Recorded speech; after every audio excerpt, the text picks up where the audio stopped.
Ladies and gentlemen, welcome to a brand new series of Crusader Kingstory here on the Lord Master channel. I'm Lord Master, and I'm sure some of you are wondering, Lord Master, what are you up to with this next series? You said you were going to do this thing, or you had plans with that and the other, and others will just go along with it, because Lord Master is very good at his whole creative imagination of coming up with some odd end playthrough where he plays in this part of the world and uses this many mods to enhance it and all that. Yes. So, as you can see, these three people in front of you. Front and center is the character that I'm playing as, which his name is Muhammad Al-Farghani. He is a Sogdian Muslim. Yes, a Sogdian. So, this is going to be the first of two Sogdian playthroughs I do have planned in my channel. This one, for following this particular obscure dynasty, and there's a good reason why it's obscure. I did not create this. It was actually more than that, which I'll explain in a moment. And obviously next to him is his wife, and then this is his son and heir, and all that. So, it is not set in Sogdiana. It is actually set in Egypt. So this is more of a Sogdian, Egyptian, North African, Muslim type playthrough. But it's because of that unique setting, along with the mods that I use, is what I decided to do this series.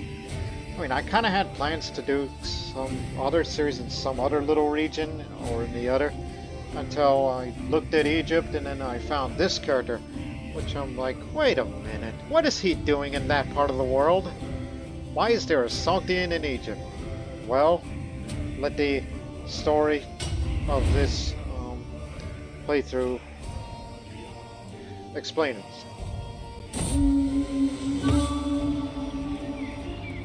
Now here's the story. Egypt at a crossroads. Sultan Ahmad Ibn Tulun of the Tulunid dynasty has been recently appointed to govern the lands of the Nile in the name of the Caliph. He aims to centralize authority in Egypt for the greater good, yet things are off to a rocky start. To the west, rebellious descendants of the Caliph Ali, Buga al-Azgar of Barca, and Ibrahim continue to threaten peace and stability. Ahmed does have some capable officials under him, such as Abu Jafar Muhammad of Al-Fayyum, Abu Bakr of Al-Jizya, and there's Ikshrane Muhammad of the Al-Farghani. This is me. And his firstborn son Al-Abbas.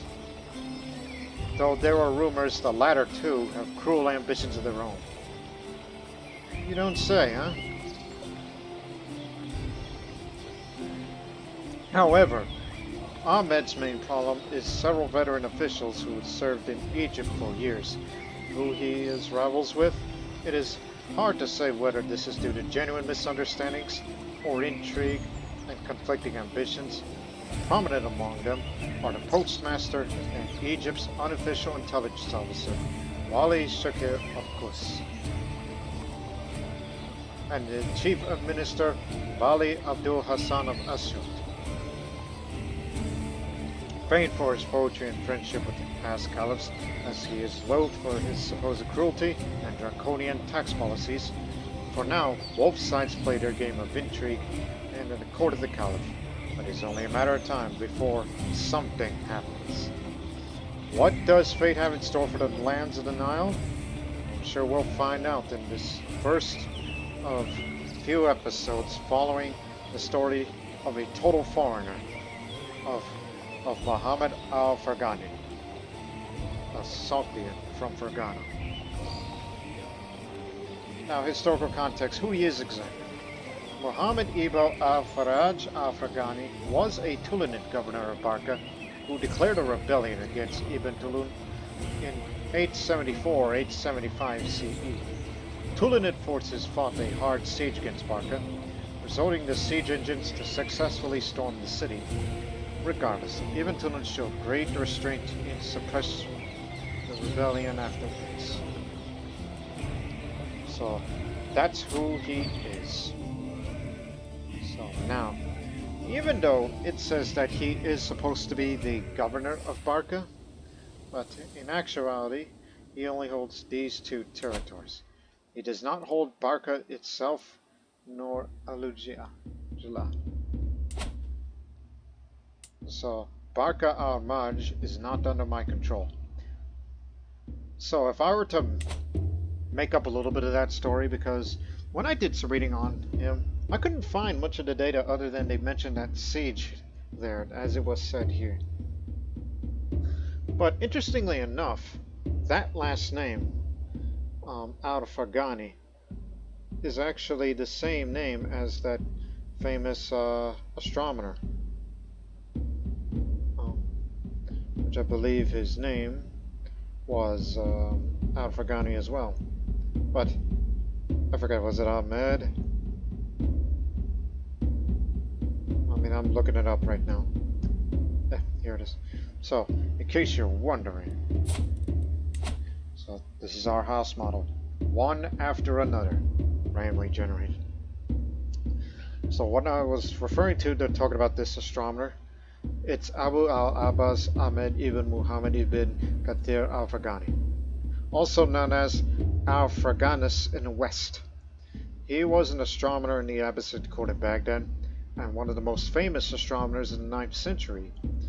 Al-Farghani composed several works on astronomy and astronomical equipment that were widely distributed in Arabic and Latin, and were influential to many scientists.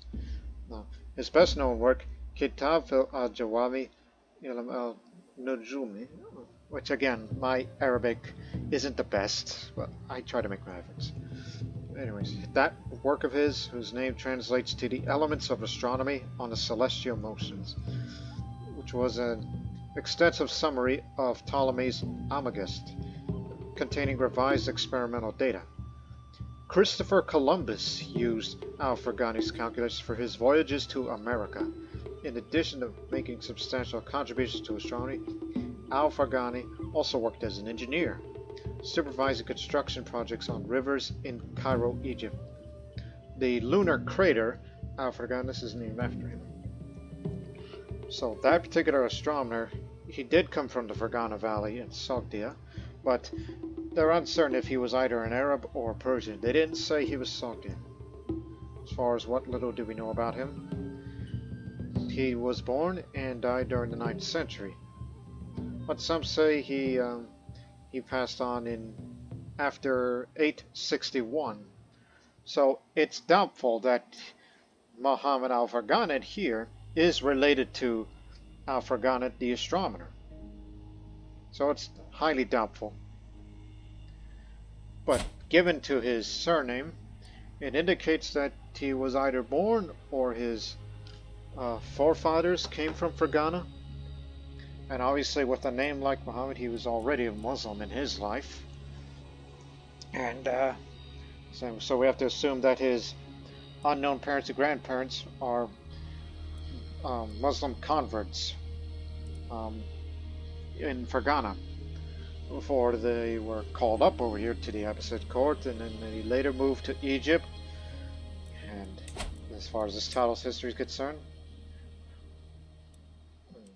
there was one previous one who was of the Bahranis, which is a Berber culture, and that title was destroyed in 788 when obviously he passed away of unknown causes, died of unknown causes, you should say. And now, approximately at around 867, this is where we just decide, just make up your own little history, as you always do, Lord Master. So we have to assume that the Ikhshawani, Muhammad was granted this title, or he created that himself. It says granted. He was granted by the Sultan, where it says, you will be granted the governorship of Barca. And then as he was on his way, he comes to realization that Barca is actually an independent realm. which is ran by Bedouin Ismailis. In other words, Shia Muslims over there. So instead, he could not take his post in Barca al-Manaj, so he decides to settle in this desert outpost of Tobruk. And he also holds Derna as well. It's all desert, right next to the Libyan Sea. So you could say, hey, it's like I was originally assigned to go to Barca, but yet they say I have no right to do so. So I decided to settle here in Tobruk and Derna. Now Tobruk's got a bunch of history, especially in the latter history. It was an ancient Greek colony, and later a Roman province, and then of course more changing hands, and then obviously past this part that we know it's ran by a Sogdian at one point in its history. But Tobruk is better known for during the Western Desert Campaign as part of the North African campaign during the Second World War, when Tobruk was originally ran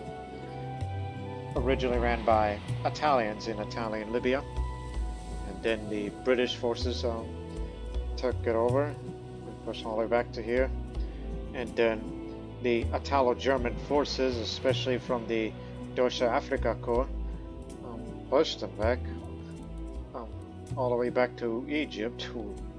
But Tobruk had a couple of months long siege, which was mainly held by Australian troops, which they fend off the Italo-German forces all the way up until they were finally relieved in Operation Crusader, that Allied offensive that pushed it back. And then in 1942 again, that whole first event, that was all in 1941, and then in 1942 Italo-Germans came back, and they pushed them all the way back to around this area where it would be El Alamein, and those two battles occurred there, which eventually the Allies won that. And then once again they pushed the Axis back, and then all the way back into Tunis. And of course there was the Americans, British, and Free French forces that also went along with it. I mean, there were many other forces. I mean, one of my most studied fields regarding Second World War history, though I tend to be fascinated the most, is the North African campaign.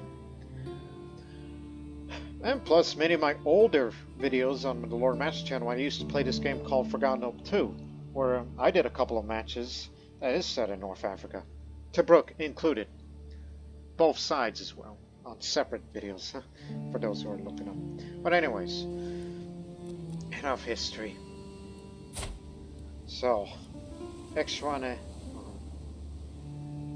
he is wrathful, he is stubborn, but he is temperate, which is virtuous to Sunnis. He is also a skilled tactician. I mean, he's a desert warrior. I mean, you have to be, because if you're going to be living in his post, you better have the advantage of the desert, and also negates the supply limit penalty in desert. He's got average prowess, learning and intrigue are poor. His stewardship is good, but his martial is excellent, while his diplomacy is average.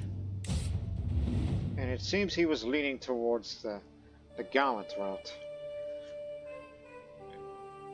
He already has courtship and promising prospects.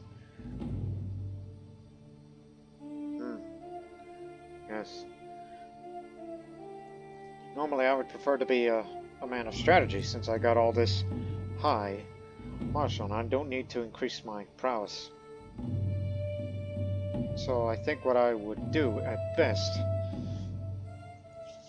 would be get Nera back down and start working on strategies, going this way first, knowing that desert warfare is rather important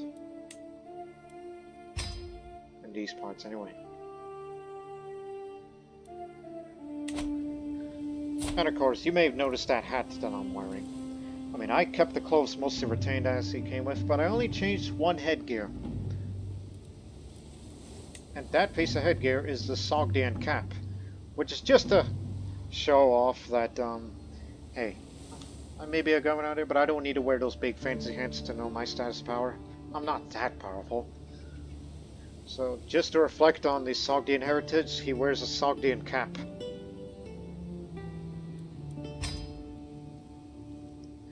So that's what he wears. Now, let's get the council together. I got my Amira, or the Hatun, because, by the way, when you pronounce the letter X in the Sogdian language, sometimes you pronounce, I said the X part, because that's how you pronounce that.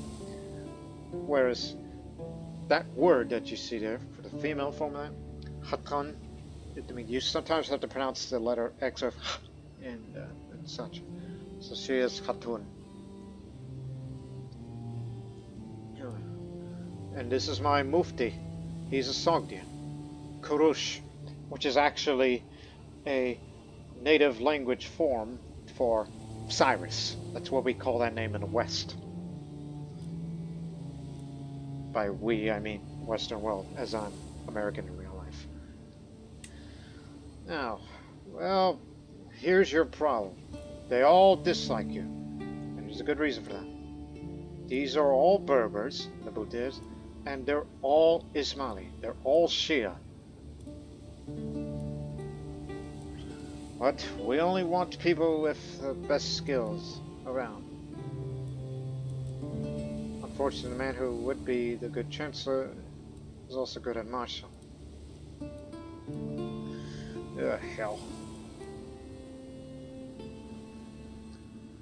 Hey, you go to any? We're gonna be switching around here. No? Counterpoint court champion. I was about to say, but you got the learning skill. Well, crud. I'm giving you this. Steward goes there.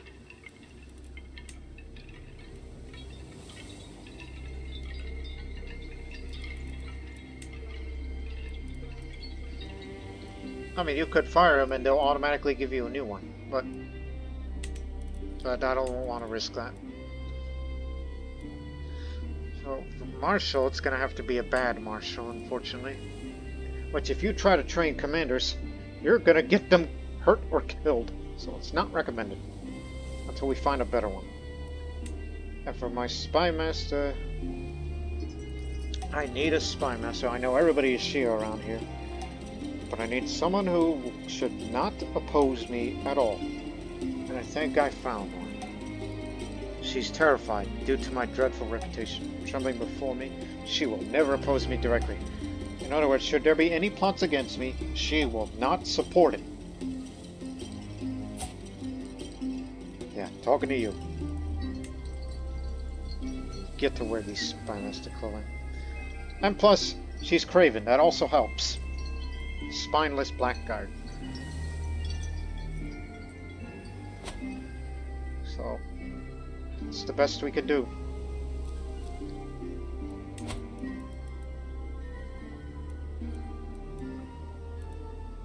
Yeah, I think we got it all figured out. So for now, your main priority is to make some money. Who's that? To my vassal, as an influential ex-runner, it's only fair that you have a voice on my council. In recognition of this fact, I hereby offer you the position of steward. Steward, I like that.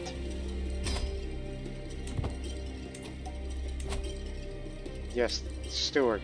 This gives me more taxes, a slight increase of domain taxes, building construction costs reduced, and if I had a monthly stewardship lifestyle experience that I were to work on, it'll go up. So good, we'll be making a fortune. 90 gold just to get you in here. And a homosexual to boot.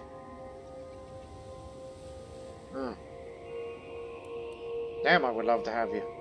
Because you'd be very good at your craft. Plus, excellent martial skill.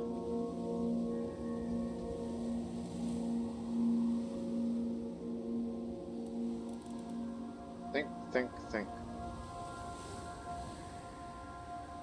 Oh, I just remembered something else. Since you're sitting on Shia land, you might as well convert the faith over here. This is Al-Sunnah here, but here is, you know, Shia. So it'll take 5 years to fully convert them. So I will be saving up to 150 gold before I will start spending on men at arms. Because we need to protect ourselves. Oh yeah, forgot to introduce myself. This is Tarkun. That's my son and heir. And this is my daughter, Daria. And of course, you need an alliance. If they have a strong alliance, then I'm going to need one of my own. But there's no need to warrant for it just yet.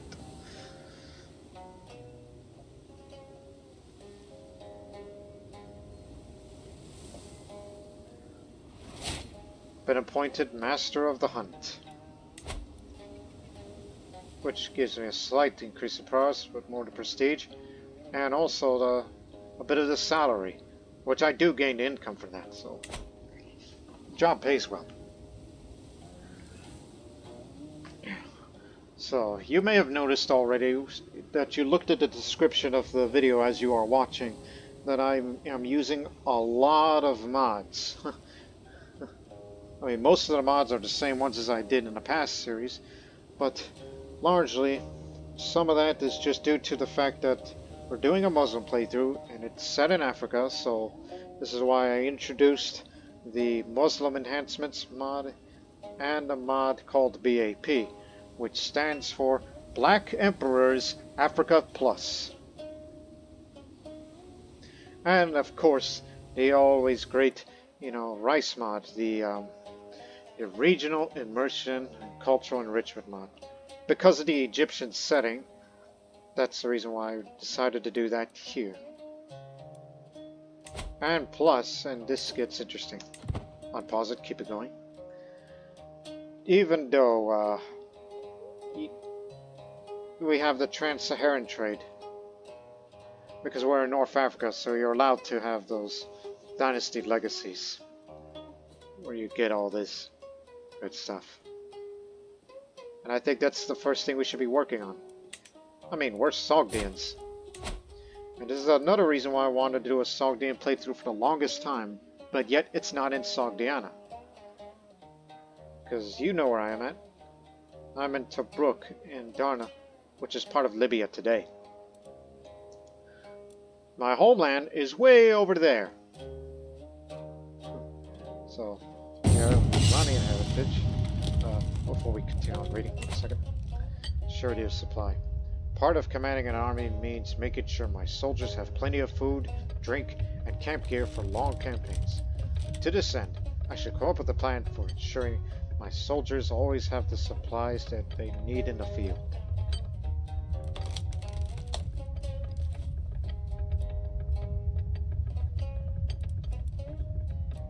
Hey, I'm gonna need your help with this. Every little bit helps. So, let's try to arrange a network of merchants to help me. 71% chance in a few days. 71% chance that I will establish a dependable network of suppliers, gain well-provisioned armies, and a bit of the martial lifestyle experience. 29% chance that the merchants I find are unreliable. So, let's hope for a good chance here. Missing supplies. I contacted many available merchants to see who could best my armies of what they need. One trader had very good prices, so I made arrangements to give most of my army's provisions to him. When it was time to pick up the shipment, he and his goods were nowhere to be found. When I find that swindler, I'll have his head. Now we have less supply capacity for our army, but I don't think it's that big of a deal because of the thing I am aiming for is kind of localized. Alright, put it back. Actually, need a little more on that. Every little bit of income helps. So, hey, it was a low chance. Yeah, Sogdians, yes. Yes, we are caravaneers. just like the previous series of the Tokharians, where wanderers gain extra economic skills over time, such as stewardship or lifestyle traits. Idle courtiers are much more likely to become wanderers. And for all Sogdian characters, may include diplomatic ranges up 20 and slightly faster movement speed of +5, which means, yes, we do have a wide range, despite the restricted diplomacy range. The latest work of my acquaintance, Vali Abdul Hassan, has become all the rage of Kodazali. The piece deals with success and growing greatness, and Abdul Hassan is publicly dedicated to me. The Axe of Al-Farghani. When red-plumed war comes to his lands, and all flashes of iron and shouted demands, then all shall tremble as he takes the field, his sighting blows too harsh to heal. So far, I've kept my thoughts to myself, but the buzz has grown too dramatic to ignore much longer. Ah, of course, you're Persian. You and your refined poetry.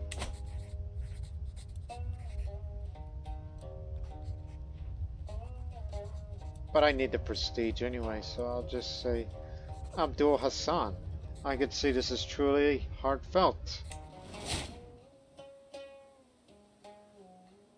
Because I did some looking up before recording, that the farthest range that we have contact is Slavonia. That is the furthest range that, as far as my knowledge is concerned. Whereas further than that, like Great Moravia or Smod, it's too far away to interact. So basically, for this Sogdian, our contacts go as far as Croatia.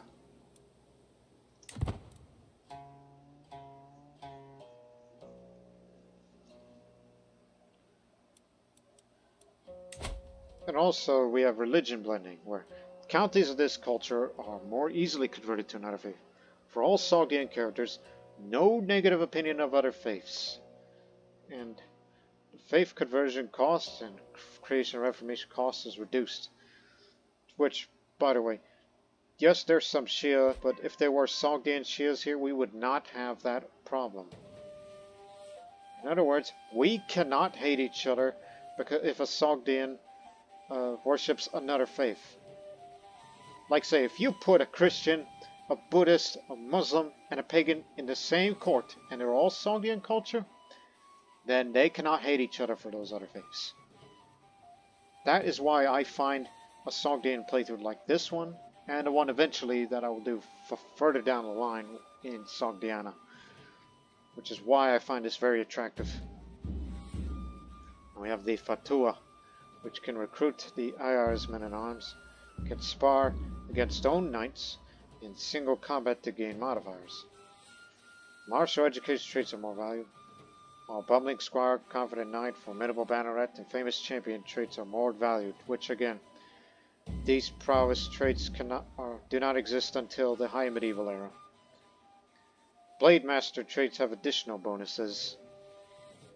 The Craven and Content traits are looked down upon. Knights are slightly more prone to injury during battles, and all Sogdian characters have an injury resistance of prowess of +5, which means if a Sogdian man were to get wounded or severely injured in combat, his prowess skill will not go down. He'll basically fight you, and he'll keep fighting on and on. Not to mention the increased number of knights here. And before we talk a little more. Today, a wandering bard has performed me. The lyrics of his music moved everyone deeply. So I later asked him where he got the inspiration for this breathtaking poetry of his music. He gave a small, sad smile before telling me of a legend from his hometown about a fairy called the Beautiful Wildflower, who possessed unearthly beauty.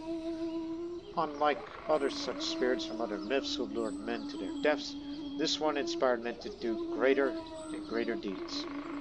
This man claims he met her once, many years ago. He concludes poetically, and in a melancholy tone, once he's gazed upon her, a man is forever changed. The bravest man returned with darkened hearts and phantom pain. Ages come and go, but her life goes on the same. She lives to see the sun, and feel the wind, and drink the rain.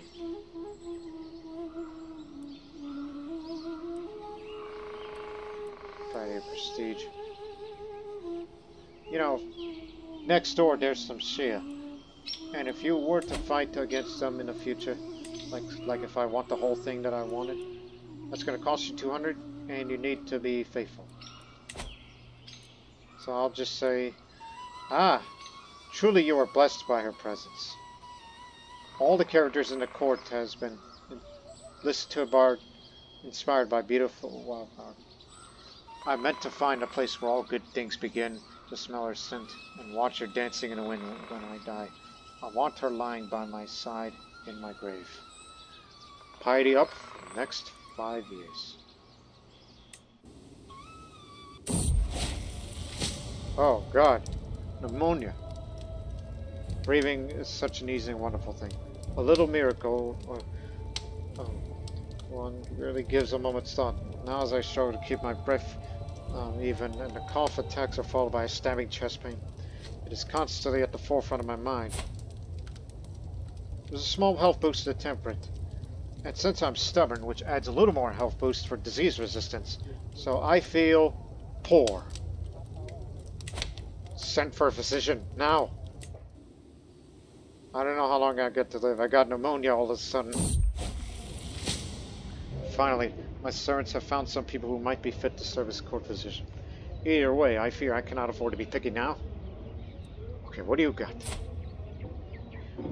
Razak, skill 8. Amunet, local Egyptian. 15.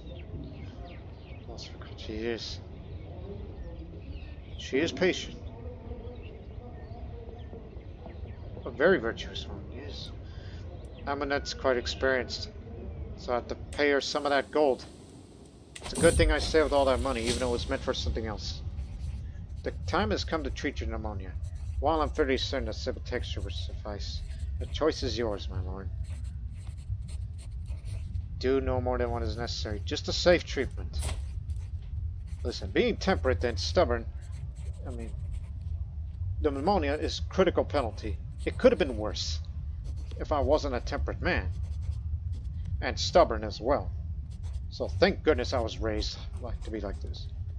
And oh, wait a minute, my wife is ill, but she got worse and okay. Hey, you treated my wife first, and then you said, okay, now it's your turn. I could have died today if you didn't treat her first and then, you know what I mean. But let's just be safe. When Amunet entered my chambers, she was followed by an air most foul. The stench's origin was a jar in her hands, a mixture of cow's dung and herbs. When Amunet proceeded to smear it on my chest, I almost retched. In the end, the poultice turned out just to be what I needed. For now, the worst of my symptoms are alleviated, and the world seems a little brighter. Excellent work, Amunet. Huge health boost. You're fine now. Now, where were we? Here's another Sogdian tradition. Parochialism, which city holdings give more taxes, development, and levies. City holdings significantly lowers control gain. All of its characters, who is the owner, will have the city buildings construction costs and holding reduced. Guards drafted for levy. Thieves Guild. God dang it.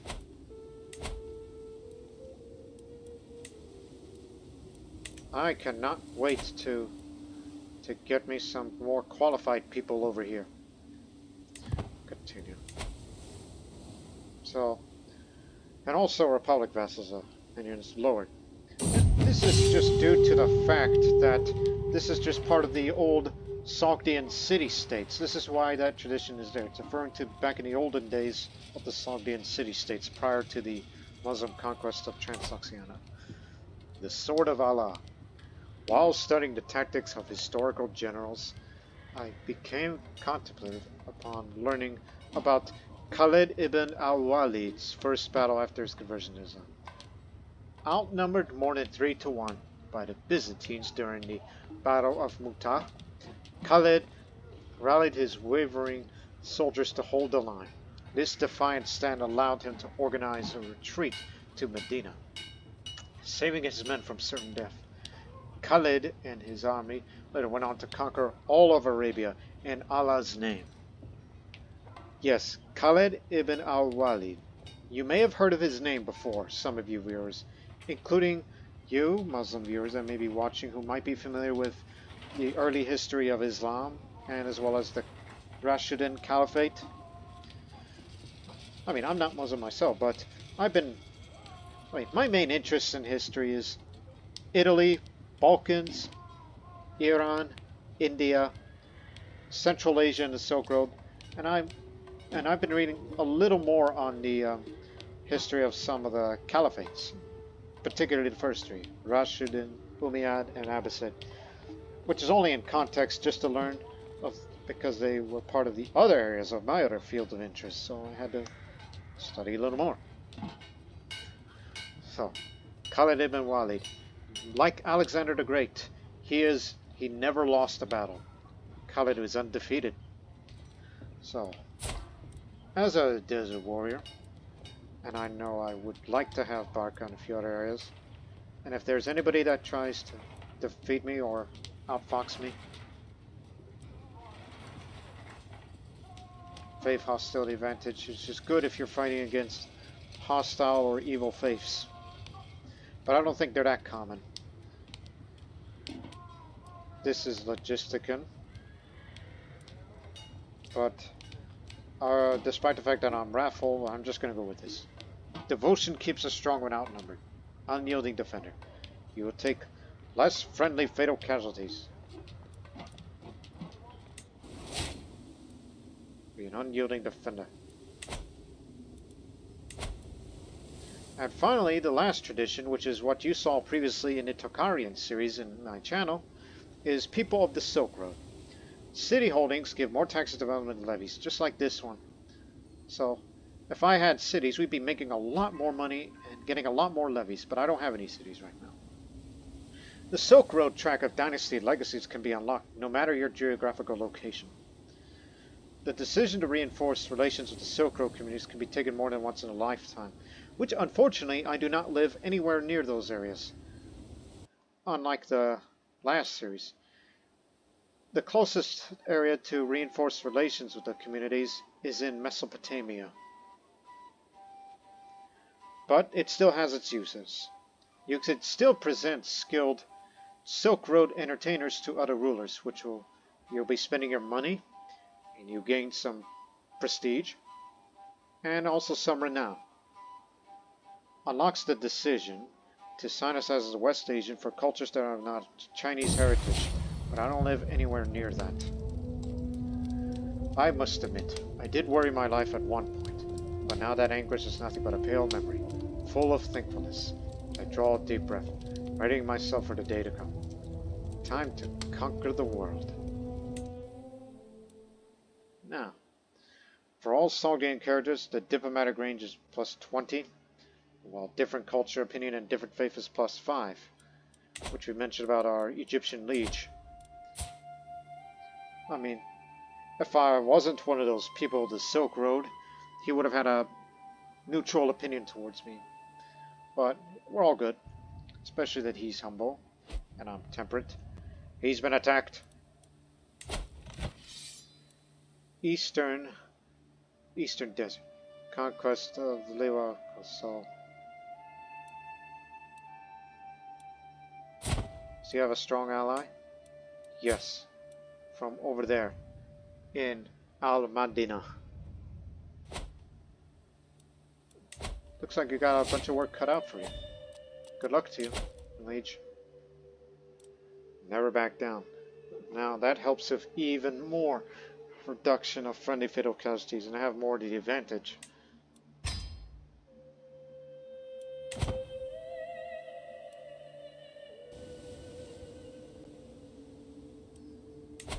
So all in all, as we mentioned before, despite the fact that we are the people of the Silk Road, but we don't live in the Silk Road anymore.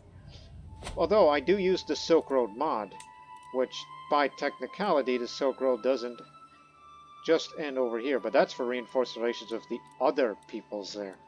But since we are so far removed from that, the nearest Silk Road trading post, as it says on the legend here, is in Excanderia, Alexandria, as we all know from the West. And it's a wonder with the development. Egypt is one of the most developed areas you can. And the area that they assigned me to be posted in is in a less developed part of the Libyan desert, while Barca is more developed. Oh god, they're raiding. I don't know what they're up to. Yeah, they're here to raid my lands, but I do not have the means to defend ourselves because he's got light footmen. But you know, it is about time to spend that money. To counter against skirmishers, get the bowmen.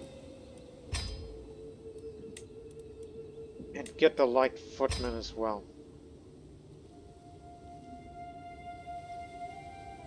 But of course, we gotta wait for everything to be reinforced. I guess we can up it a bit. So he'll be raiding my lands, but there's nothing much I could do about it.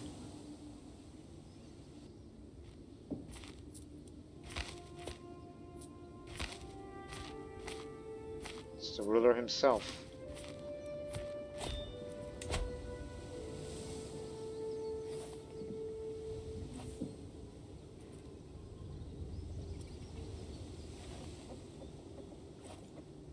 And you're wondering, why are they raiding?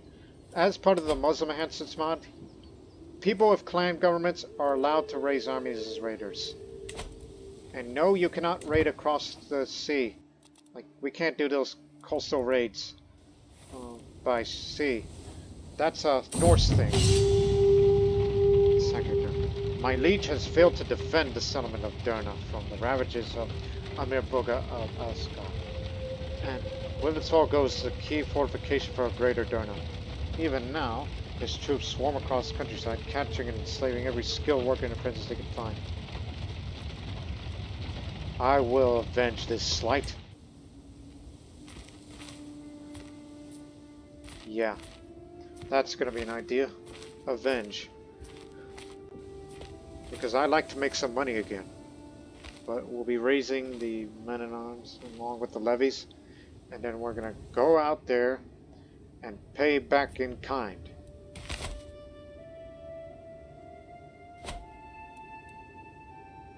Unfortunately, that man is an organizer, which means he can get away rather quickly. Now, where were we? On another thing. Yes, despite the fact that we're so far removed from the Silk Road, I mean, all of these is kind of rather useless to us now. This is why the Trans-Saharan trade is kind of more desirable, because of our geographical location. Mercy for the mercenaries. The bustling of an inn, a fine cider, a calm evening after a long day of training. My tankard is knocked out of my hand by a mercenary reeling from the blow, and all hope of relaxation drains away into the floor along my side. Please, my lord, the innkeeper begs, we'll pay on thugs if a drink can be dry without paying. For days, and they're fighting, scaring the staff and guests. The Sogdian band of Samarkand.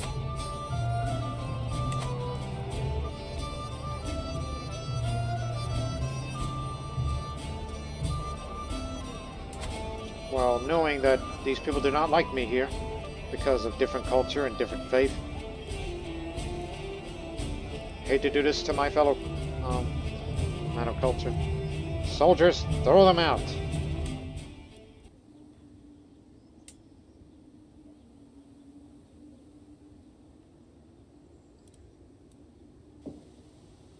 Unsafe highways.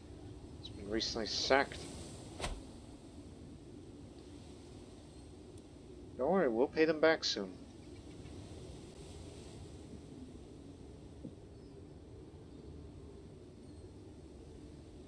Alright, mercenaries.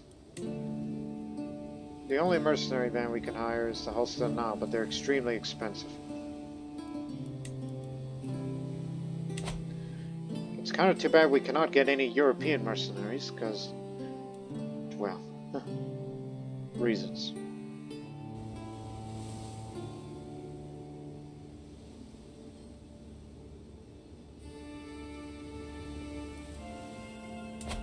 Yes, I could see Anali raid Barca, but also Benghazi, and go further down in the desert and raid those there too.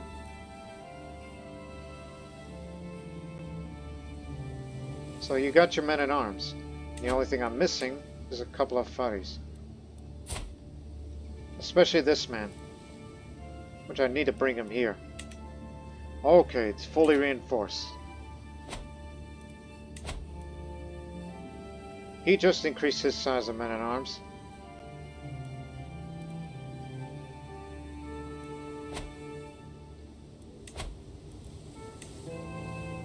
Slamming the door. Alright. I have more to the advantage.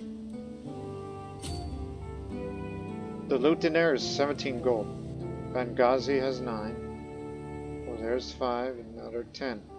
So we'll just raid all of this and then come back. And then we'll use that loot to get the man over here that we need. That'll make things better. There's enough room for all.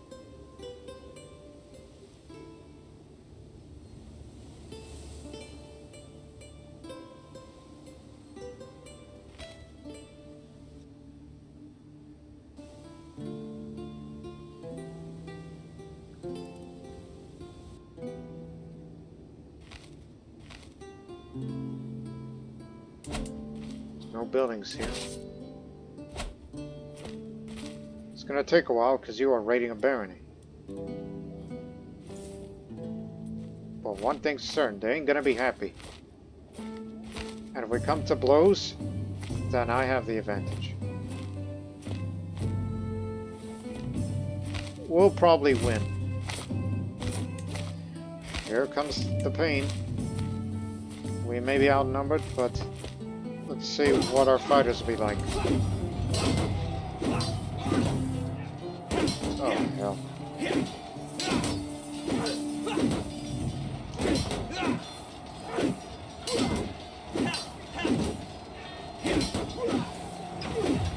We're inflicting more casualties, especially that we are taking less friendly fatal casualties.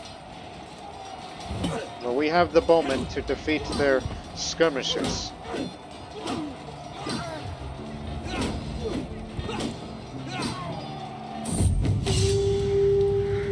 Stood on the ridge overlooking the battle of the Barca al-Maj.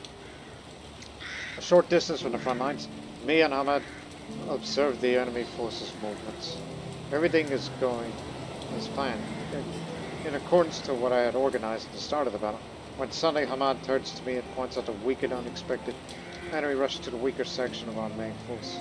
We must reposition our men to defend that charge, he says, before asking himself to go to assist in commanding the tactical changes needed.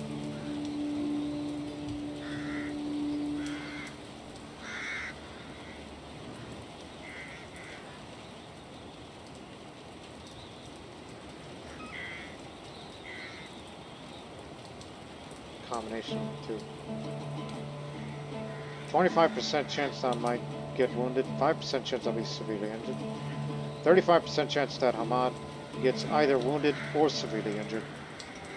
So he and I assist the defense under my command. So I'll just say, hey, I'm the commander here. A little more martial lifestyle experience we'll have to do. Follow me, Hamad, I said, before signaling to my personal guardsmen to follow me into battle. Using my experience, I give Hamad tactical commands to follow, whilst maintaining my own authority over handling of the situation. By means of my experience and Hamad's help, we managed to contain the enemy advance, but both to begin get stuck in the fighting of our front line. I lose Hamad in the fray, and I have to pray that he makes out alive, while swinging my blade through countless foes and shouting commands. It's good to see that my men are glad to have me in command. Otherwise, Mir or Hamad might have received more than cut to Bruce. He got wounded. but it showed some martial experience. This is just for a year during this course of the raid. More lifestyle experience for me.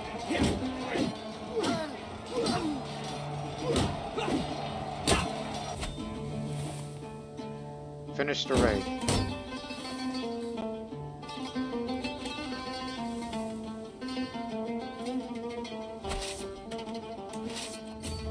Here's some gold. At least we made one of his guys. I think it was Anwar, that was his name. He's disfigured. Disfigured, wearing that little thing on the nose, as you can see if you look closely. So I'm sure he ain't happy.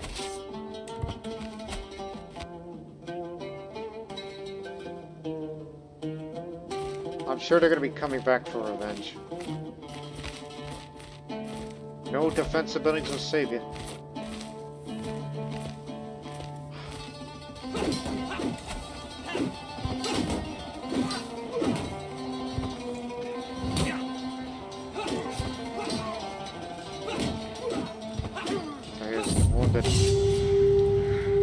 As the battle rages on, I find myself in the midst of a small pocket of close quarters combat. With the help of my men, we smashed the opposition with ease.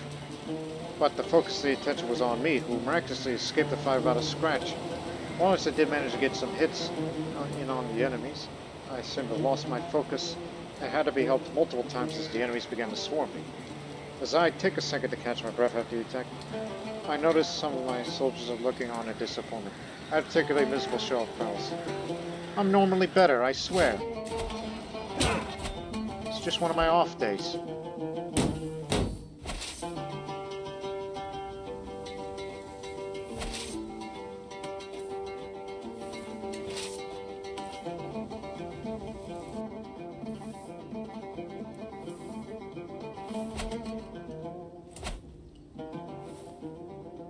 Oh, they're going to be looting that.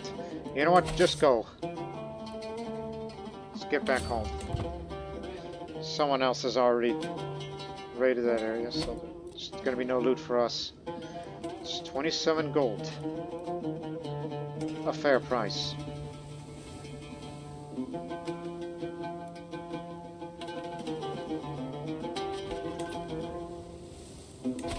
Gold and prestige. Now, let's get that man over here. You were on the verge of leaving. Don't worry. You're with us. And you're gonna remain here. Replace this incompetent goof.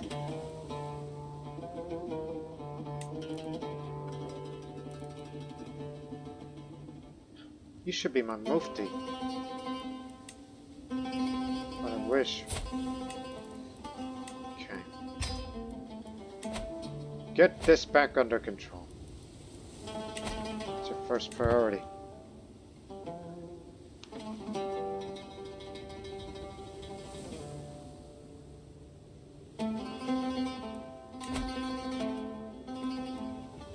Yeah, we're reinforcing, that's why we're not making as much. Sounds like he lost another battle. Sounds, looks like.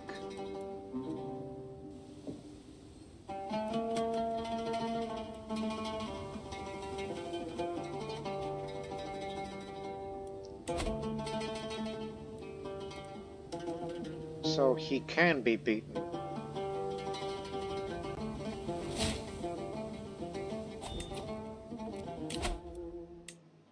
This is just to reduce the cost.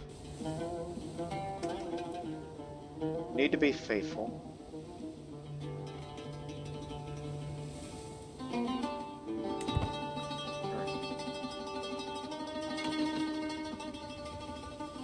Best way to gain piety is go on a pilgrimage, or undertake the Hajj. I mean, I should take the Hajj. I mean, you're a virtuous Muslim, as you are temperate. Oh, that's another thing we have not covered. Besides the Trans-Saharan trade and Silk Road and all that stuff, another thing we have not covered is the changes of religion. Al-Sunnah. first, a questionable. My wife is with child. I should not be overjoyed. She's been acting strange. I cannot shake the feeling something's wrong. It is hard to believe she would betray me like this.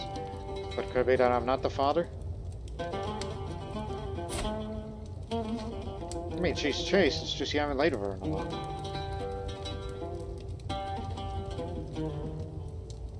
My spy master will find out. Look into this discreetly. Discover the truth. 91% chance that if someone else is the father of that child, I will find evidence of her unfaithfulness.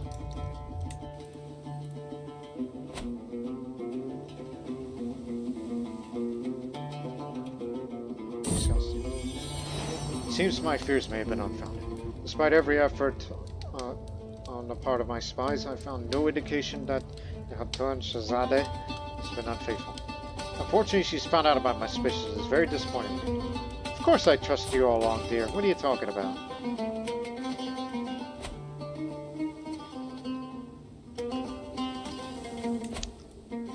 Yeah, this is the was originally a Shari, but due to Muslim enhancements mod, it is al-Sunnah.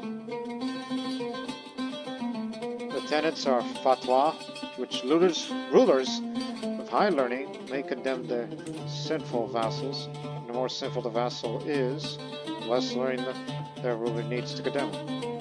Condemned vassals are seen as criminals and may have their titles revoked. All costs less. Struggle and submission. If one exists, the head of faith down there is the caliph you see below. He can declare a great holy war, or jihad, when the faith has high fervor. If no head of faith exists, adherents gain a bonus to the convert faith and county council task per controlled holy site. Piety and devotion for winning holy wars increased by 50%. Characters of this faith gain additional bonus upon the successful completion of the pilgrimage.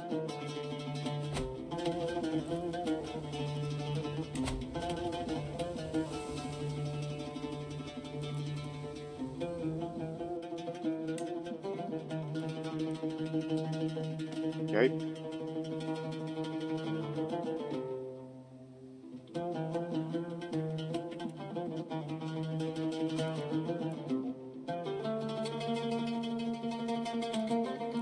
From the Emirate of Crete, or Taifa, because of that Andalusian culture of his, he's coming down to take Barca, that place I'm supposed to be holding.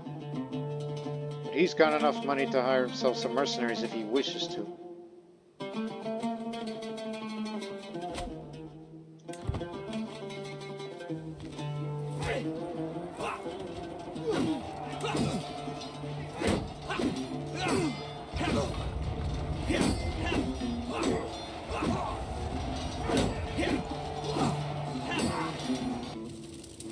Oh great, now there's somebody else occupying the place I'm supposed to be posted.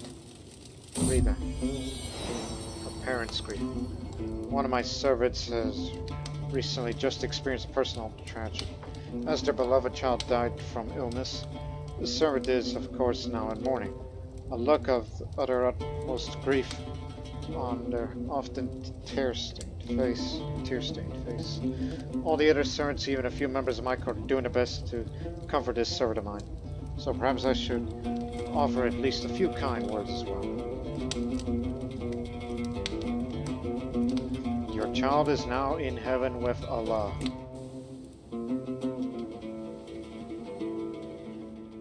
Well, I'm starting to think that the Holy War is no longer necessary. Because soon they're about to lose that area to these guys. And they should not be underestimated because their strength is similar to ours at the moment. But we'll increase our strength eventually.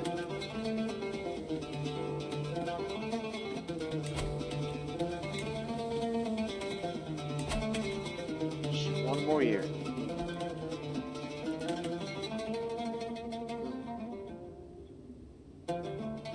Have Tobruk converted. Everything will go well.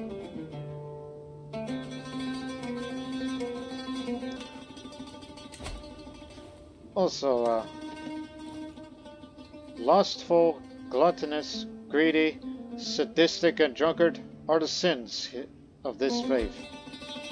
The virtues are temperate, generous, patient, just, and zealous. My son.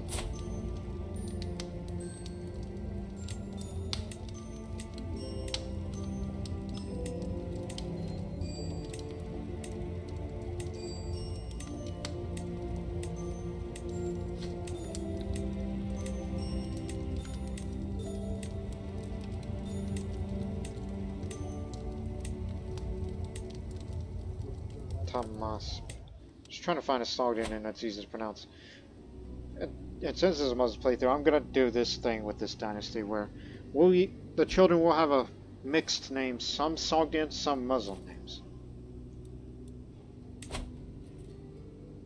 Just a mixture. We are Sunni, as we mentioned before, so it considered other Sunni faiths to be righteous. Considers other faiths that share the head of faith to be righteous. All Sunnis have +3 stewardship, and same faith opinion up a bit, and same for vassal opinion. My liege has won the war.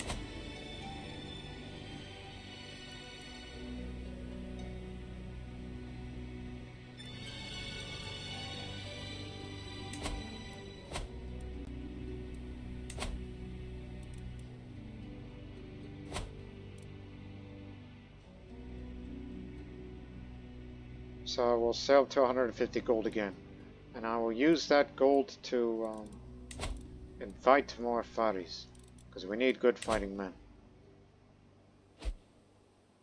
They've taken it.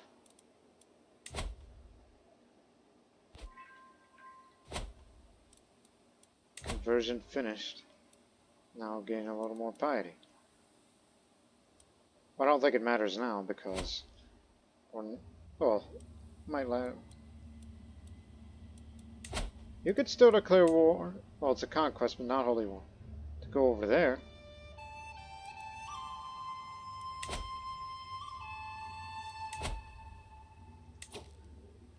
I mean, it is part of the land that I'm supposed to be taking. Also, he just converted his culture.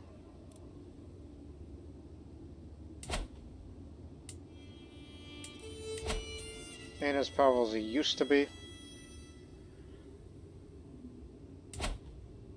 There were no buildings to speak of, but it's a start. Just to get us closer to Barca. And I think that we should consider an alliance of those people nearby. There's a good reason for it. May never know he's going to bring allies of his own.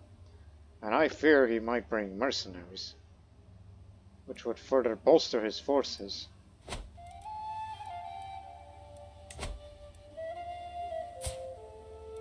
So you have 2 sons. I have a daughter.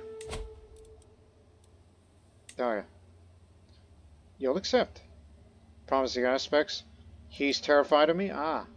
We have an agreement then. That's good. You have light footmen and bowmen just like us.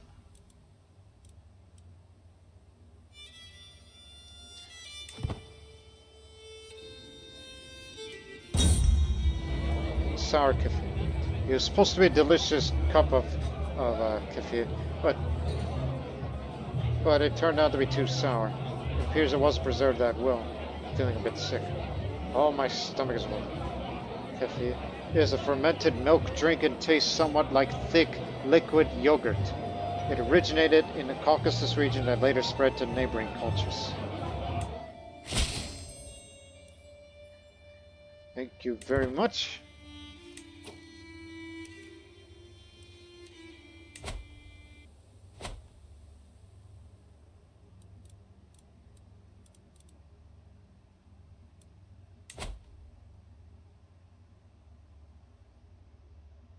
Inferior now, but this would be a good time to do that conquest war, despite the fact that it's separated, but we'll get it together. Because every little bit of territory gain helps. And I would be gaining a city, more importantly.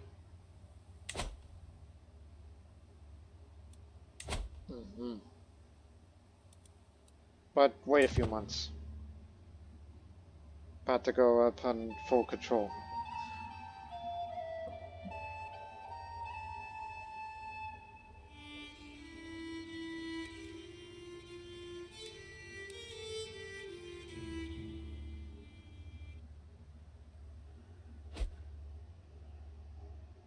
That is a peasant revolt that the Liege is dealing with.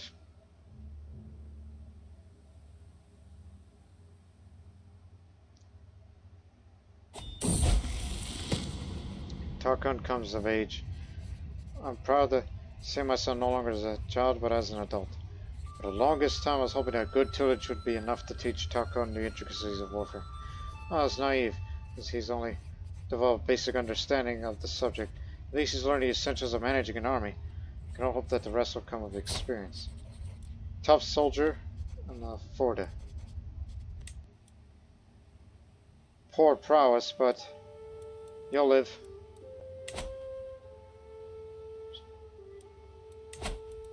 Then that fills up all the fighters that we need to go to combat with.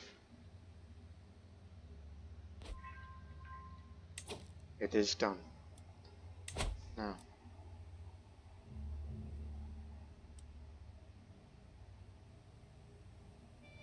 We can conquer them without assistance. No holy war here, but instead, we'll just have to use conquest.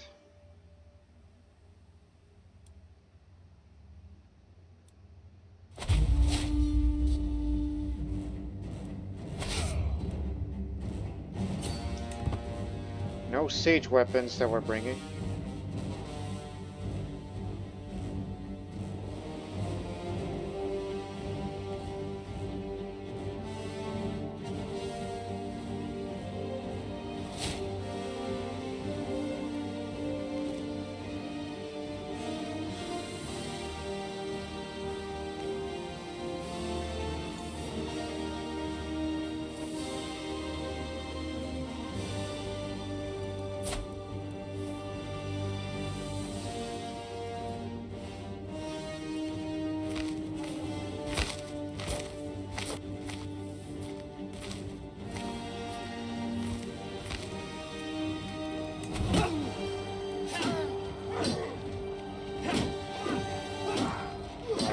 He's been named.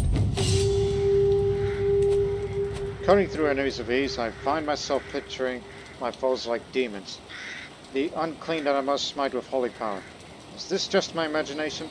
Is it just adrenaline, or fear, or some kind of combination of the two?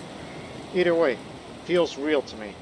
Maybe I'm being shown these demons as messages from the heavens, telling me to use my divine will as a means to strike the enemy down. I continue the fighting, invigorated with holy strength as I thunder towards Kadidu. Taste my blade! Got it. Smite the unholy. 11 months! Enduring hardships and months and all that. I think a siege weapons would be a good idea.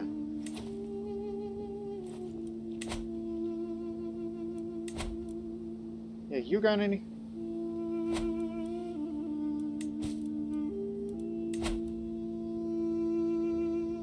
It's only 150. You'll be fine. Actually, do call them in.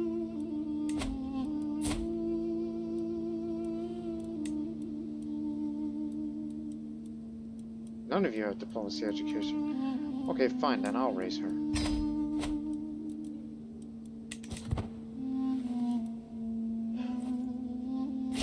So we're only bringing him here just to, you know, get more men in here. Because we don't have enough.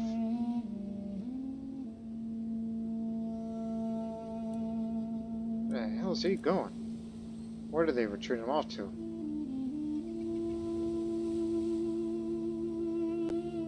Going farther and farther. Just only a few months left. Sickness spreading, there's starvation, and yet there's still some time to go.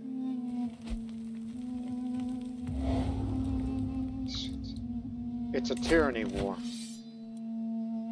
Right in the middle of Egypt.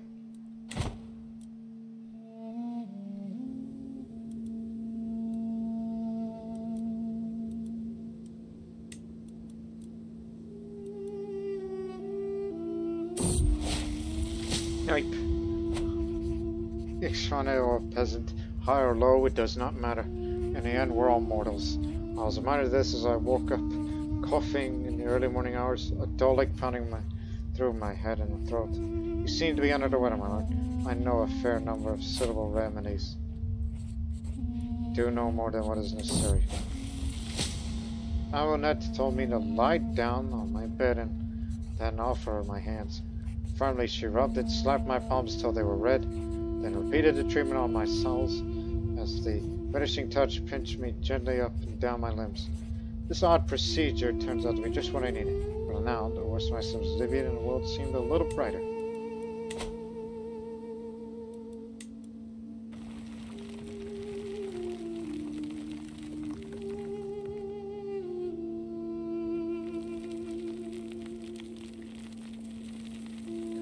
There is no loot here.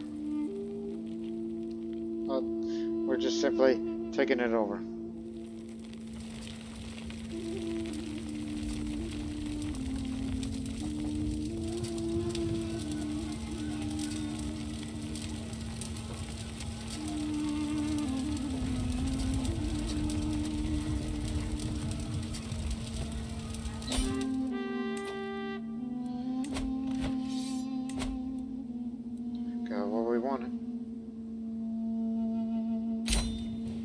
Is mine.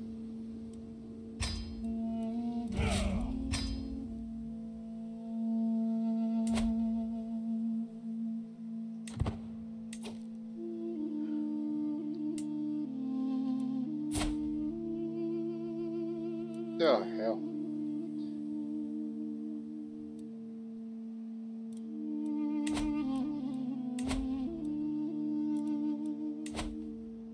Seven years. We need a seneschal for this. And it's gonna be you. We're double dipping your pay.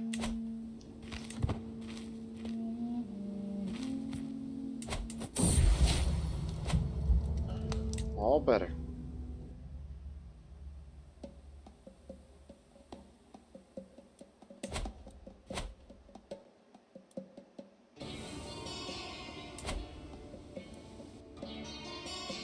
With the addition of the seneschal, it'll still take 5 years.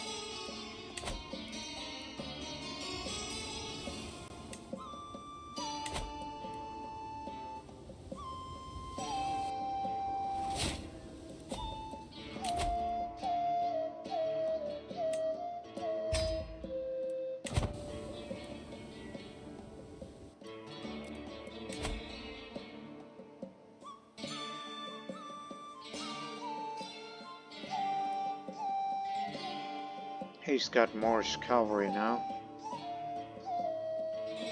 They do very well in the desert. Demonstration leadership. My Marshal Azar has been hovering around my council meetings lately. Knowing his interest in the matters of leadership, I cannot help but feel that the man is waiting for me to impress him.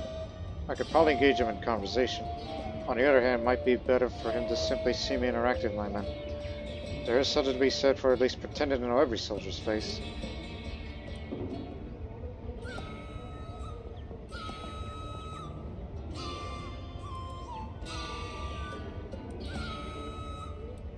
We should go greet some recruits. Toil and hard work. My daughter Dia has been impressive for one of the household fighters for a long time. After finally meeting in person, she's been repeating the words to herself. Work hard and you can master anything. Indeed, hard work will bring her where she wants.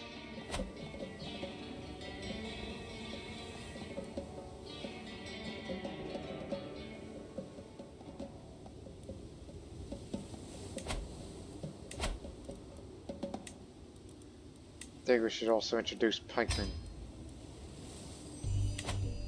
If we want Barca, then siege weapons is not going to be it.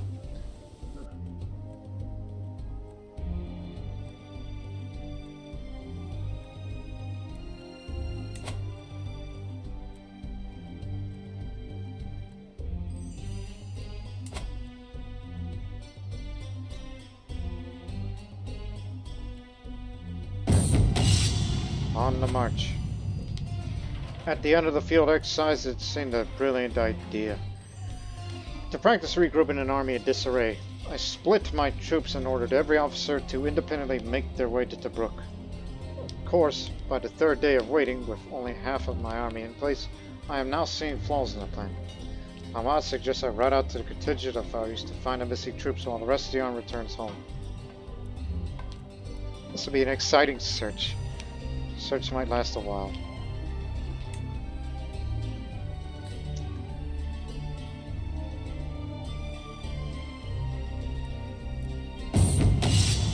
Approaching the ocean, I spot a camp pitched on its shores. As I enter, I am met by the sergeant in charge. My lord, our water stores leaked while on the move, and our pack animals cannot make the march home without more water than we currently have. The soldier looks at me nervously. If the lord and his fathers help carry water skins, however...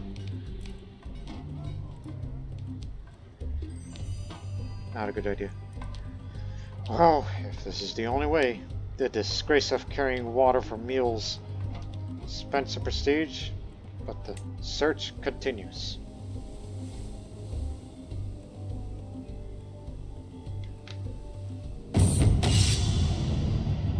I can hear an absolute ruckus coming from the roadside tavern.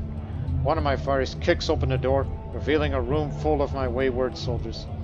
My arrival makes them fall silent and stare down at the tankards with nary word between them. The proprietor narrows her eyes. So, you're responsible for this rabble.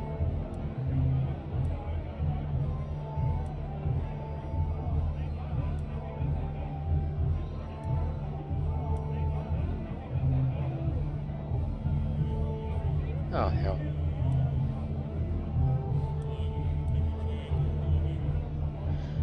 These men have the right idea. Pour me a drink. But don't drink too much. Remember, temperance.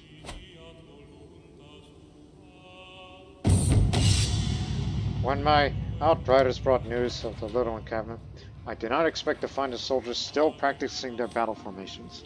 It seems that my Mufti Krush took it upon himself to continue the field exercise while waiting word for word from one in the main army. His troops line up neatly as I ride up to meet him.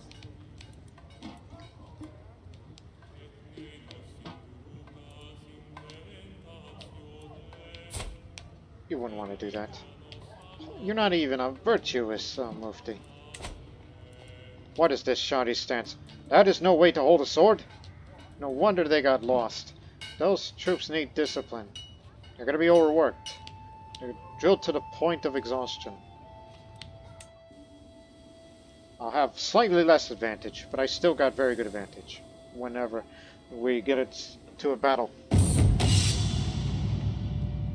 I am passing through a small village. I noticed that through a cladded simple cloth. The town's guards are all carrying weapons with my mark on them. Welcoming me in a muddy street was Yechi, the self-proclaimed divine guardian of the town. My soldiers had laid down their arm to help this preacher's Servala.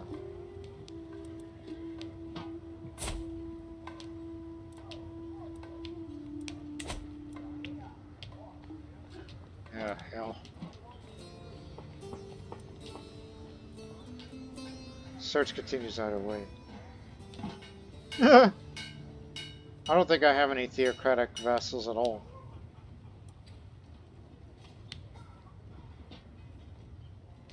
But I would like to be faithful.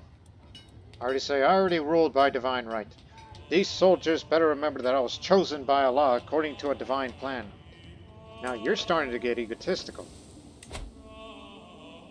Not a vassal. Because we don't have any mosques around here.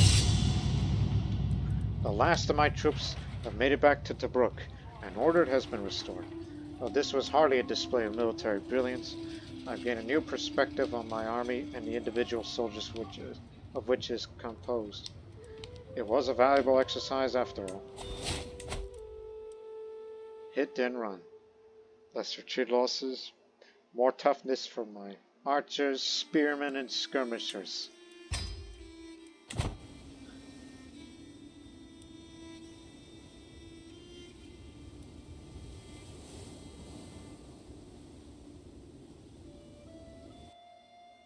Again, we're beefing up the infantry so that we will eventually take the villa of Barca. So we can try to defeat them in a battle. The other alternative is wait for that old man to croak.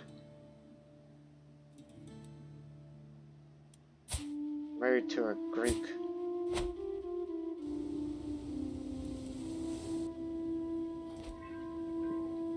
I got an unpressed claim of Sulla. It means that's one county away to get to Siwa, which is a very heavily fortified place, because it's the Siwa Oasis, the furthest inland and most isolated of the oases of Egypt's western desert. This, along with the stalwart defenses Siwis, is that what you call those people who live there? The Siwis built over the years. Makes it difficult region to conquer and pacify. I would love to be the owner of Siwa one day. And as well as being the owner of Alexandria for silk income. Silk money. Silk Road Trade Post.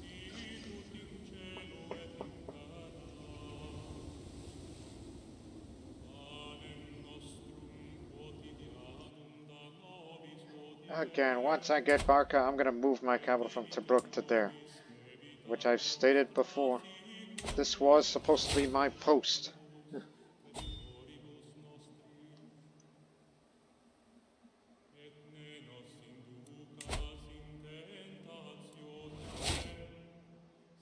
Yeah, I overworked my troops and I was self-declared divine right, because I got a little egotistical.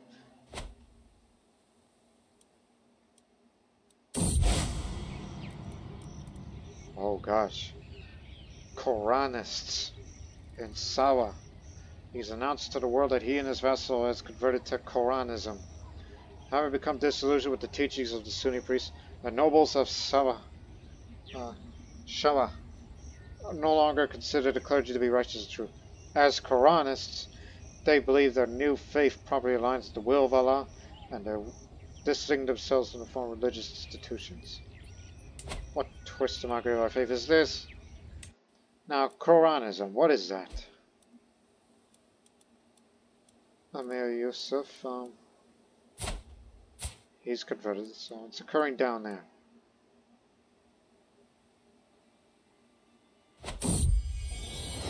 Checkmate. Chess is becoming increasingly popular, even if I don't play it much. It wouldn't hurt to have a cheap chess set around to practice my chess moves.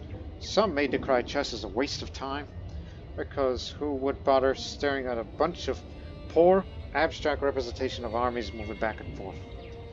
Still, if I'm good enough, I could impress some people, or at least be able to socialize with many others who play the game and talk about strategies and tactics. There's some artisans nearby who could produce one such cheap chess set made from local wood if I want.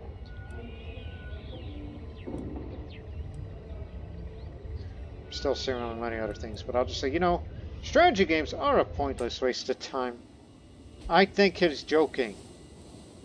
I think I know what that mod creator had in mind. Now, what is Koranism? The tenets is legalism, literalism, and Takia. Eastern Desert, that's close by. They got him too. A literalist interpretation of Islam that emphasizes that the Quran is the only source of divine wisdom and should be followed to the letter, ignoring hadith and fatwas. This may sound like to you that it may remind you of the Protestants in Christianity. It's kind of like that, sort of.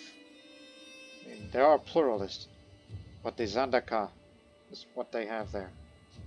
That it says, though we may trace the line of the Prophet correctly, or not according to other Muslims, our belief tread dangerously closer to heresy in the eyes of other Muslims, and we must tread carefully lest we be targeted as Zendik. That's what the Quranists say anyway. I mean, Quranists do exist in the world today, but they're not common. Again, only based on what I read. Another son. Actually, give him a good Muslim name. Akbar. Yeah.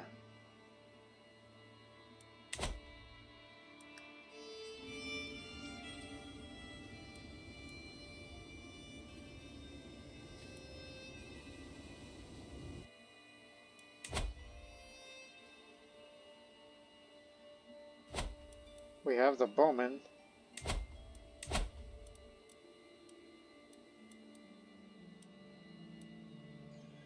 Best way to counter pikemen is to, if we had, you know, room, we would be getting these. But no, I fear their cavalry. So we have to increase the size of the pikemen. And then soon we'll do the same for the light footmen. And it will further be boasted by our ally.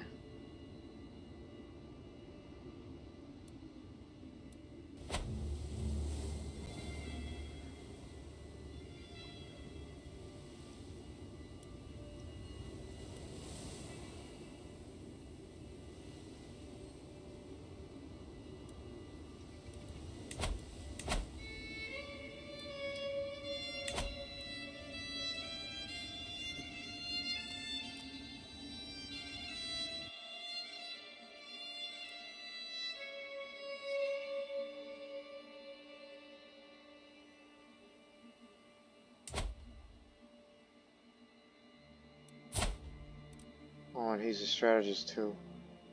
Holy warrior, Riva. I mean, he's a fellow Sunni, so it's righteous. I mean, he ain't gonna do with that thing. But he has a enhanced martial, so because of that best friend of his. You know, I wonder. No, won't work. My daughter dies, been impressive one of the household parties. After when I'm meeting a person, she's been repeating the warrior's words to herself. Give the others their due, and you will save your own in turn. As others grow around her, so will she.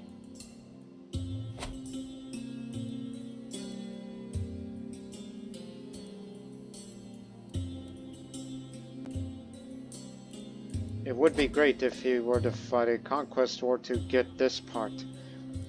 Do it for me and all that.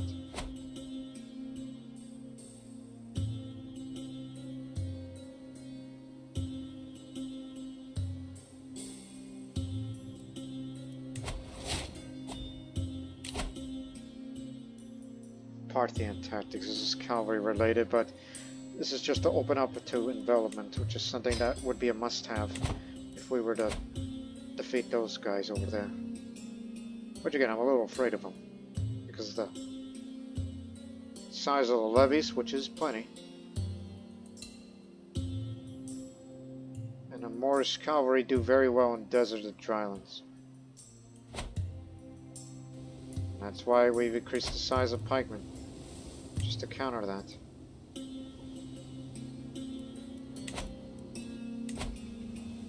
He's got pikemen too, but we're not using cavalry. But it doesn't hurt to increase the light footmen a little more. They're the cheapest.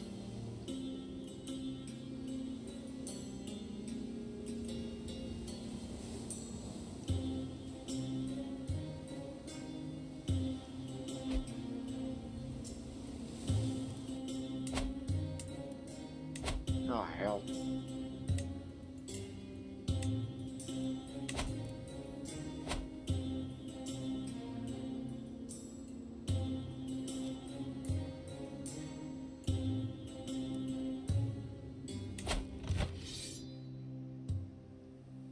Liege is intervening a war.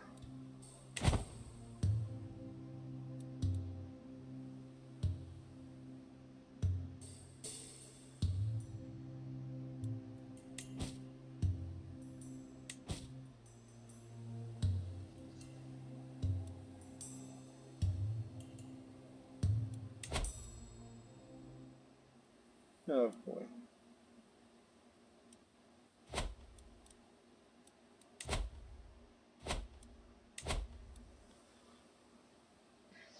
Did he know?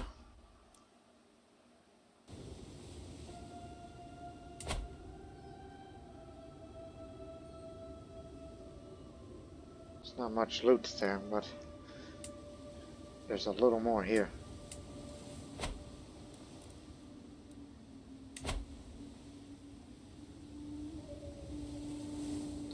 He's increasing his size of the Moorish cavalry.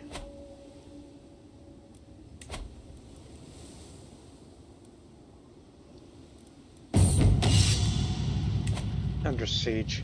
The true enemy of every soldier is complacency. My son and heir Tarkun says before nodding energetically. We are standing side by side up on my castle walls, looking down on the soldiers conducting drills below. We could exchange the castle's gate for planks of wood and dull the arrows in troops' quivers, he continues. Lead the soldiers in a march charge against the castle to see how well they do in action. That's for the holding. I'll say, good idea. You should lead the defenders. Let the game begin. Let's see how we do. First charge.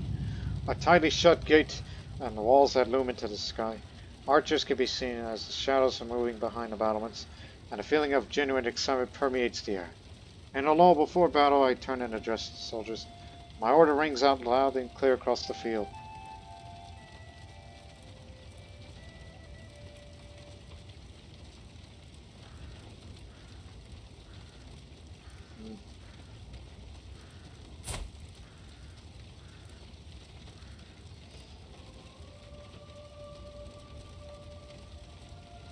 Charge the main gate.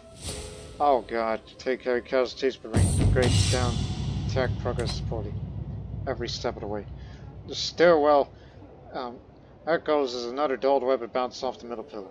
For the second time in a matter of minutes, I curse that tight spiral that blocks us from swinging our weapons at the defenders. The heaving breath of the soldiers around me is deafening. And with every repelled attack, I grow more resigned and frustrated. I have to take charge of the situation. Take it safe this time. One at a time. Stay alert. The safer, more tactical approach. It takes time, but eventually we take the stairs. Battlement bravado. Taking a final step onto the walls surrounding the castle, I survey the scene. Many soldiers have been lost to the archers on the walls, but we will not be deterred. One after another, we overwhelm the defenders and stand victorious over the fallen.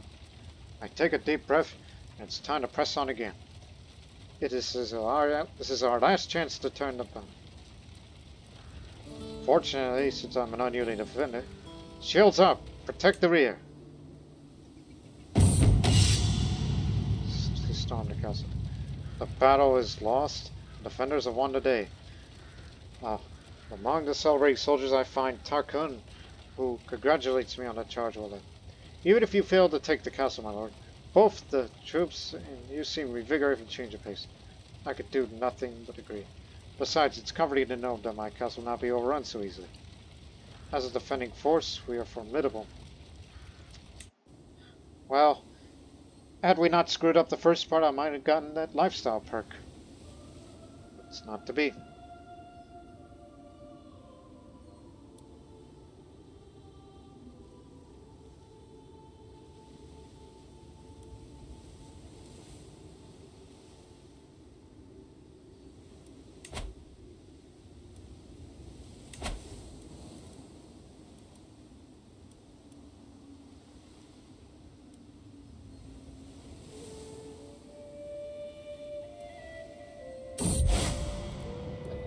Dietary dilemma. Two children were collecting clams from the beach in Tobruk when they came across a carcass of colossal size. Beach dwellers claimed that the flesh of this dead sea creature is still incorrupt, but very tasty. But my Mufti Kurush pulls me aside during the council meeting, seemingly concerned. Is the consumption of whale meat truly permissible to us Sunnis? He ponders. I cannot make ruling in this matter. We should wait for the statement from a very respectable scholar. But you should forbid the people from eating the meat of this beast, just in case. Wouldn't want to do that.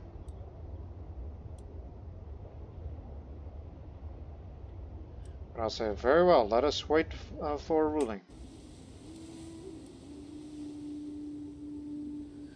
It's just a little random event. It's not of anything of consequence except if you do this thing or do the other.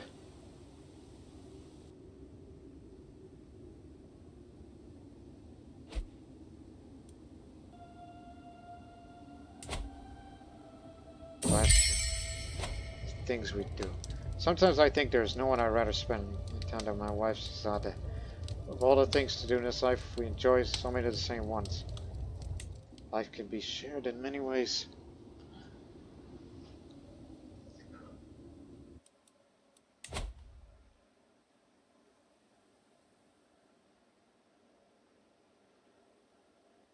That man's gonna live up to his 80s, isn't he? He's a dangerous person. I mean, his martial skill is slightly higher than mine. And I don't have the advantage like I used to. Wings of Allah. I'm in another dream again. This time I am flying in the sky, looking over the realm of grassy pastures and green forests. There are so many places I could go to, yet one place calls to me. One place where I can't resist exploring.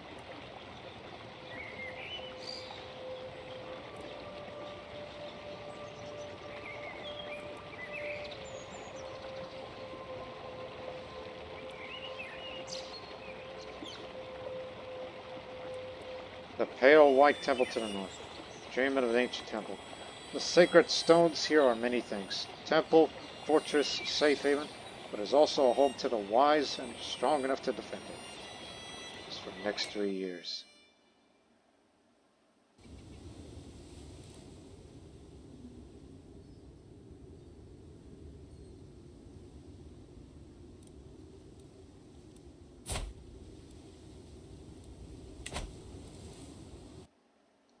Alright, it's likely that the taking of Barca is going to occur in the next episode.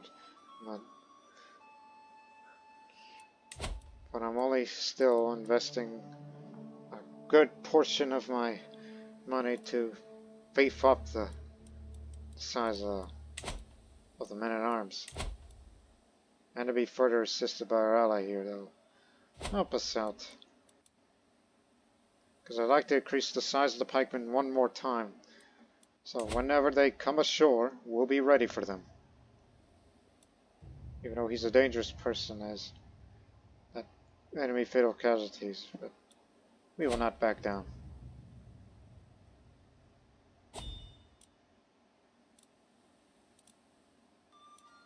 Raids from over there.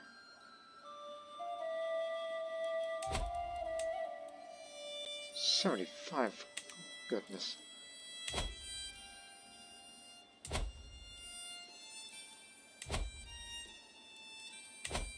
Still going to be a long time before that happens.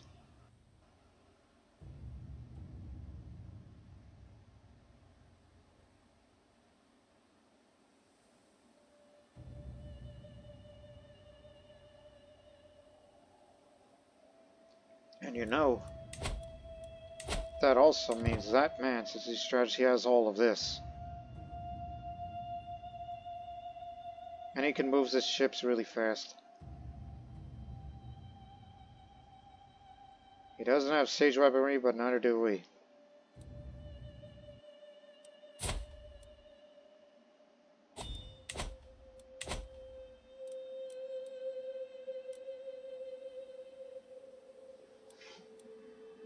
So we'll end the episode soon. As soon as we get this next perk, which I'm going to go for envelopment for.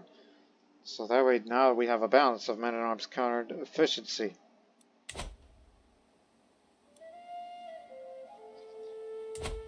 And we'll probably have to raid Barca and Benghazi, which is just a way to... Alright, let's test them.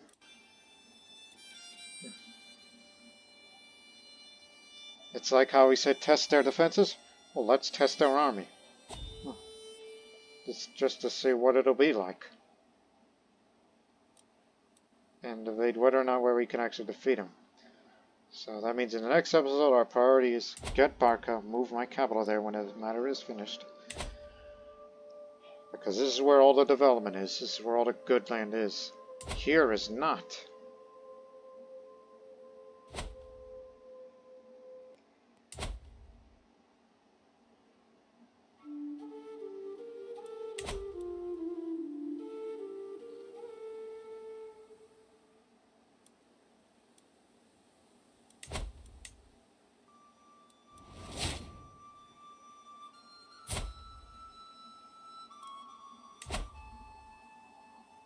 I see.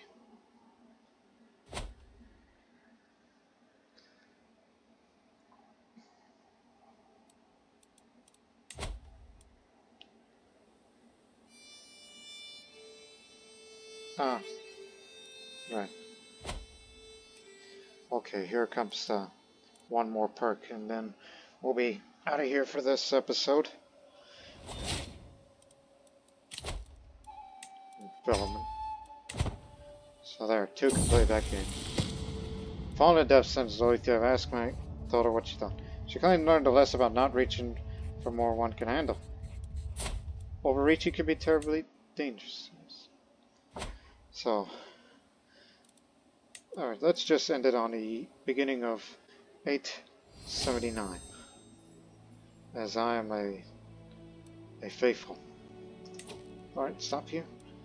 So we hope people have enjoyed this episode. Yeah, we start off slow, but at least we made a small gain. But we'll make a bigger gain in Barca, the place I'm supposed to be serving there, where I was supposed to be posted originally by my Sultan. But what stands in the way is a potentially powerful enemy. I say powerful because he has the money that he might bring mercenaries. Especially that he can do that.